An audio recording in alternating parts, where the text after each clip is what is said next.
Hi, I'm Joe. Welcome back. This is the Ultimate Love Letter. Thank you for joining the conversation. Y'all better let God carry that mountain. I still struggle with why the majority of us still struggle with wanting to carry the load on our own. When all the while God is saying, give it to me and I will make your path straight. Give it to me while you relax in the back seat to your answered prayers. Give it to me and I will speed up the process while you use little effort. I do not know why we are still struggling with this. I know why we're still struggling with this, because our work, and I don't want to make light of it, because our work is really solely, hear me when I say this, to trust God. That's our work, and that's it. The work is simply yielding to God's voice within us when He is guiding us through life. That is our work. God is not saying figure it out. God is not saying struggle and strive and do it on your own. On the contrary, He is saying the opposite.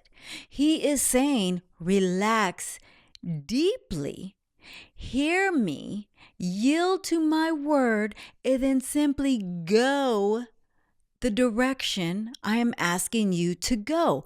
Why are we fighting Him? It is like we put a destination that we've never been and it's far away from where we're at now. We've never been there and we type in the address in the GPS, right? And then we follow the GPS and we trust in the GPS to get us to the destination, and it will, as long as we follow the GPS, right?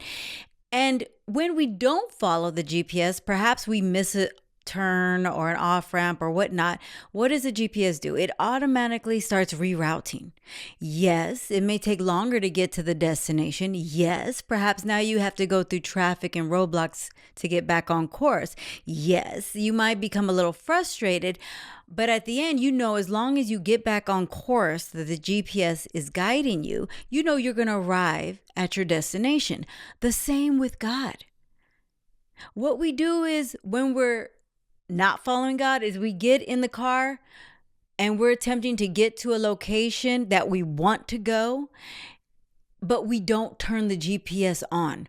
Or we turn the GPS on, but we don't follow any of its guidance. We simply try to get to the location far away on our own thinking mind? Okay, well, good luck. You're going to exert more energy. You're going to use up all your resources trying to get there. You're going to become frustrated. You're going to have to spin around several times. And then if you're lucky, you're going to arrive at the destination, but then you'll be exhausted. It would have taken you far longer. And by the time we get there, we probably, after the journey of being lost for God knows how long, we probably I don't even want to be here anymore. You know what I'm saying? It's not even fulfilling anymore, because we have exerted everything trying to accomplish this on our own. While God is saying, simply tune into me. Turn the GPS on, listen to the guidance, you relax, and go in the direction I am leading. Yeah. If we are not following God's guidance, I'm here to tell you, you are working far too hard. You are working against the grain. And I am living proof. I can speak to this because I have spent half my life trying to do it on my own. And I saw what that created. It created exhaustion, pain. I struggled. I strived. Nothing was fulfilling.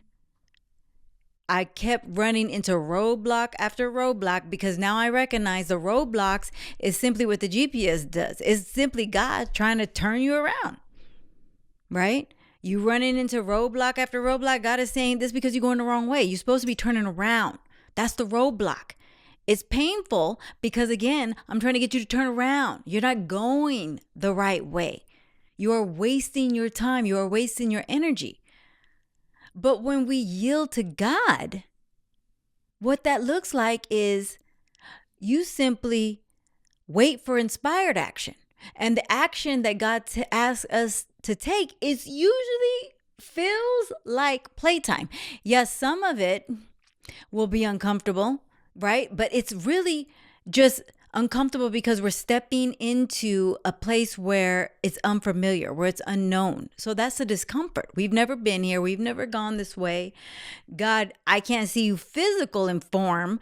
So I have to go based on my intuition, the voice that I hear within, which is God. And I have to trust that that's true and I'm going in the right direction. That's our worth. That's our birthright. That's our work. And that is actually the work. That is all that's needed, is to simply go and do the things, give away the gifts, build the things that God is asking you to build. He is leading you to destiny answered prayers. And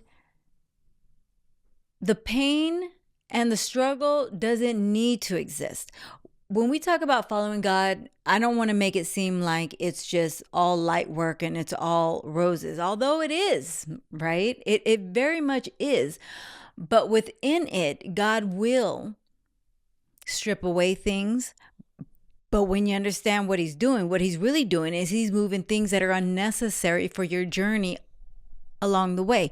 We identify it as painful because we have come to enjoy these things, perhaps, right? But God is saying these don't serve you anymore. This thing has to go away because it's not needed on the journey that I'm taking you. So at those crossroads, we have to simply decide, do we trust God or do we trust ourselves? If we say we want to get to a destination and our destination is God's answered prayers, and you know what they are because God embedded them in you. 9 times out of 10, the things that you want to do with your life, where you want to go, those big dreams that you have, that you've come into this world with, those are from God. God wants that for you too. And he's the only way. He is the way that shows us to get there faster, with less effort, in a glorious way. He is never trying to hinder you from achieving them. He's really just trying to make the journey the best part to the destiny answered prayers. So when he's saying you have to release things like jobs or cities you live in or old beliefs or old friends, he's simply saying they're not needed for where you're going. You gotta release this to lighten your load so that you can journey with me up the mountain. And when we put down the weight usually comes by way of trying to hold on to things. We're trying to hold it all together with our relationships. We're trying to hold it all together in our jobs. We're trying to hold it all together with our finances. When God is saying, give it to me and then let me carry it all for you. Well, what does that look like when we give it to God? We really just say, God, I only want what you want for me, right? I know I'm trying to hold this relationship together and it feels heavy, but because I want to take my relationship with me, but God, what do you want? And if God says, give me the relationship, then we give him the relationship. And that might look like God saying, don't worry about your relationship, leave your relationship here and you come with me, then you just trust and you go with God. God might say, leave your relationship, meaning end it here and you come with me, then you leave it in God's hands and you go with God. God might be saying, leave that job and go with me. And if God is saying to leave that job, and here's another testimony, because I've left a job when it was just me and I had all the bills, I had the rent, I had no savings, but I heard God repeatedly saying, leave the job, give it to me. When you give me the job, if I'm telling you to leave the job, trust that I will take care of you in the next moment. God is saying, I'm the one telling you to leave the job. I know what you got coming up. I know rent's due on the 1st. I know you got those payments that are due on the 2nd. I know you got a car payment. I know you want to go on trips and you want to buy nice things and you want to have the experiences. But I am telling you, leave the job. And then I understand, because that will look like, well, I don't understand, God. How am I going to do all this if you want me to leave the job, but I have all these things that I have that are coming up due? God is saying, okay, what you're asking for is you want to see the whole staircase. I am showing you the first step. The first step, step 1, leave the job. I'll wait right here to see if you're going to trust me enough to leave the job. And if you do, then I'll show you step 2, 3, and 4. That is a scary place to be. I get it. I was there.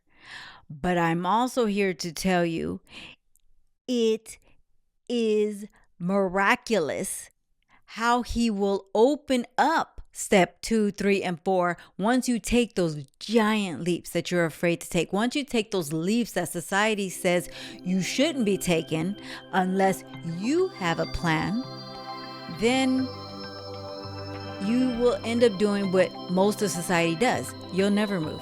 You'll stay in your comfort zone because you want to see the whole staircase. But God is saying, no, I need you to step off of step 1 first.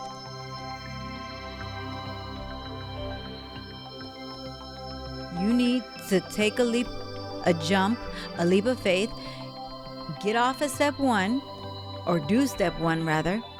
And then as you do step 1, I'll show you step 2. But the rewards that come, although they're meant for all of us, not all of us will come.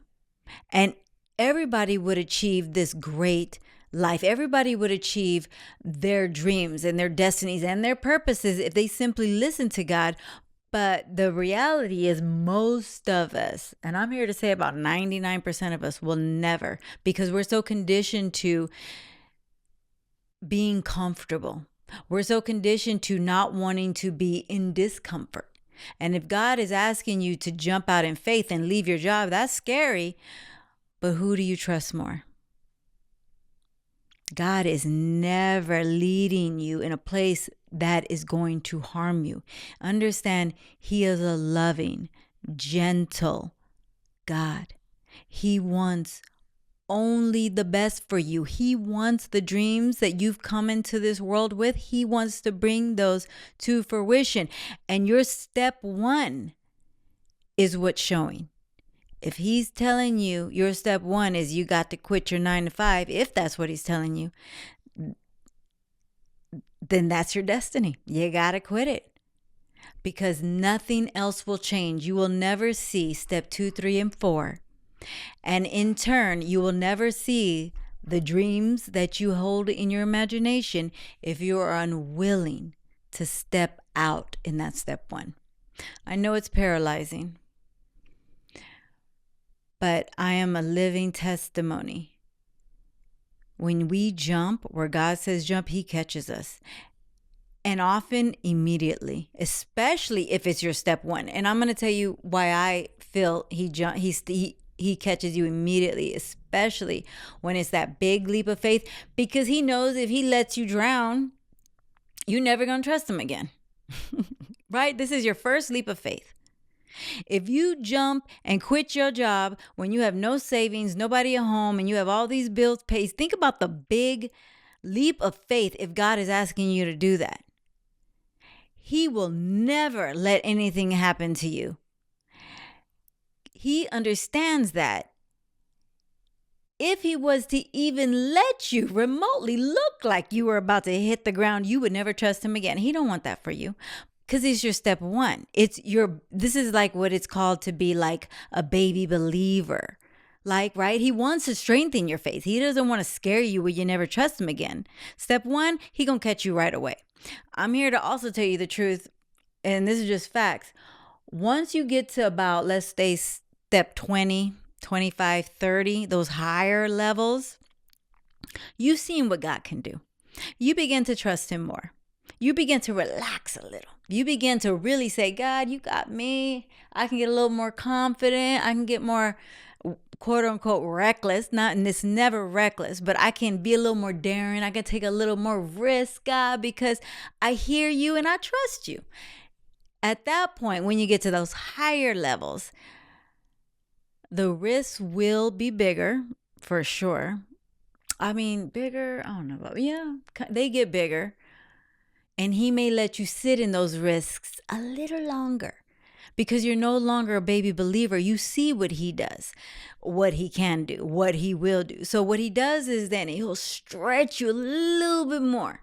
So that's going to look like if he tells you, for instance, go on and leave your home, in Wisconsin and move to the big city of New York, for instance, he might move you, sure, to New York, and he might let you go through a couple things, I'll just say, in New York. Never taking your hand off your life, ever, ever. But perhaps he's stretching you, or not perhaps, but the reason for him allowing you to kind of get a little bit uncomfortable there is because you're on step 30. You know he's never going to leave you. So now the only way for him to stretch you more is to allow you perhaps a longer season, if you will, until he brings the reward, because that's how he stretches your faith. And I'm only just repeating what my testimony was. When I quit my 9 to 5, and it was right after COVID, or 2021 rather, because God was in my ear nonstop. I needed to quit. Finally, I just said, forget it. I'm out of here. I can't take it anymore, God. I'm quitting. As soon as I quit and I started the business God led me to start, I'm not even kidding, my business took off within 7 days. 7 days of me quitting that job. That is unheard of. You hear about entrepreneurs that start businesses and fail a million times before they even make $1. That was not my story. I quit my job. I had no savings. I had nobody at home to pay the bills. It was all faith, all dependence on God. And within 7 days, I was already earning equal to what I had left in business to my 9 to 5. Equal. But it didn't stop there. The money doubled the first year in business. So now I'm making twice as much on my own, stepping out in faith, than when I was working a 9 to 5 with somebody else. And I wasn't physically really working, but maybe 4 hours a month, maybe, it was ridiculous. 4 hours a month, from 50 hours a week to 4 hours a month. And I'm making double the income. It didn't make any sense, but I was a baby believer. So God had to show out immediately, because here's what would have happened to me had he not caught me immediately. Had I jumped out in faith, and I struggled for a month, and as soon as one bill would have come through, and if God didn't make a way, which he would never do that, but if he didn't make a way, I would have ran back to work immediately with my tail tucked between my legs, and I would have never trusted God again. That would have been the story of me, I assume, but we'll never know, because that's not what happened. God showed me that he would catch me midair. And as he caught me midair, and then I started soaring, and I started thriving, and I was at the peak of business, and I was making more money than I have ever in my entire life, doing essentially nothing with the business that I created. Then after a few years, then God began to tear down the business little by little. But I didn't panic, because I had already seen what God had done in my life when I took a leap of faith. Even though business was dwindling, and I checked in with God, like, God, do I need to be rebuilding this business? I had already learned that I didn't love the business that I had built, although God asked me to build it. It brought in a lot of money. It brought in a lot of time freedom, but it still was misaligned. It wasn't 100% aligned with my vision for the future, God's vision for my future. So as the business started, I started losing clients in the business.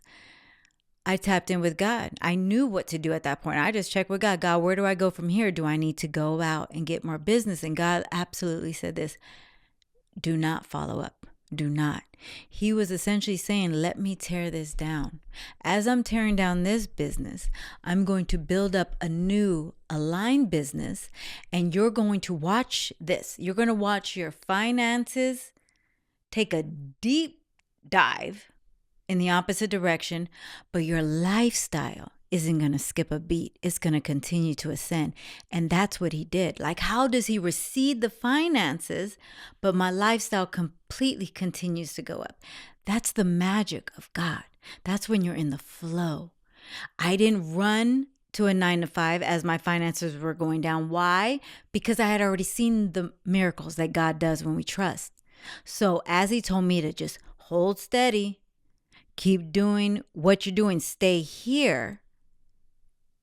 As I stayed there trusting God, not running back to a hotel to work for somebody else, God lifted me up. He carried that mountain. Everything became lighter because I simply gave it to him. Okay, God, you don't want me to be in this business anymore, and you don't want me to work a 9 to 5, then here you go. Take it all. And in his miraculous ways, he carried me. He has sustained me. He has taken me all over the world. Nothing receded in life. The money on paper receded. The money in the bank account clearly receded, but my lifestyle did not. How is that possible? That's God's grace. That's God's love. That's God's promises. When we allow God to carry the mountain for us. When we talk about how life can be light when we give it to God, he literally makes our load light because we're not carrying the weight. The weight would have been heavy had I personally ran back to work, right? It would have been heavy because I'm thinking about it now in hindsight. I already have my time freedom. I already can do whatever I want to do when I want to do it. And if I went back now to a 9 to 5, now I'm back to selling my time again. That's not how God works. When you follow God, it's never backward movement. It's always forward. It's always upward. It's always an ascension. I do not know why we are struggling to follow the GPS of God. God is saying, give it to me. And then he is saying, I will tell you, I will give you instructions on the work that is yours. And the beautiful thing is that work will look like playtime. That work will look like you going and building the business that you've been dying to build anyway. That work will look like you move into that new country that you dream about going anyway. And then when you realize your load has become so light, you will recognize what everyone in the Bible is talking about. God will move those mountains. He will take the burdens off of your back. He will pick you up, carry you and the mountain into destiny answered prayers. That is our birthright. Give up the struggle. Our work, hear me when I say this clearly, our work solely is to trust God. Secondarily, it is to move in the direction God is asking you. He wants to bring those destiny answered prayers to you. He wants to give you that dream life. Will you let him? Let's stop fighting the current. Let's stop fighting the magic. We fight the magic every time we ignore the GPS. It's time to step into the flow. It's time to step into God's grace, God's miraculousness, God's magic. Let him take you there. You take a nap in the back seat and enjoy the ride. Thank you so much for joining this combo. Please check us out on YouTube and consider sharing this with someone who needs an encouraging word about giving God that mountain. And if you haven't found us on Amazon, our new book, Fake Ass Vegan, is available there. If you already have a copy of our book, I'm encouraging you, please go back to Amazon and rate the book. I would love to hear from you. Until next time, love yourself and love others. We'll chat again real soon. Bye for now.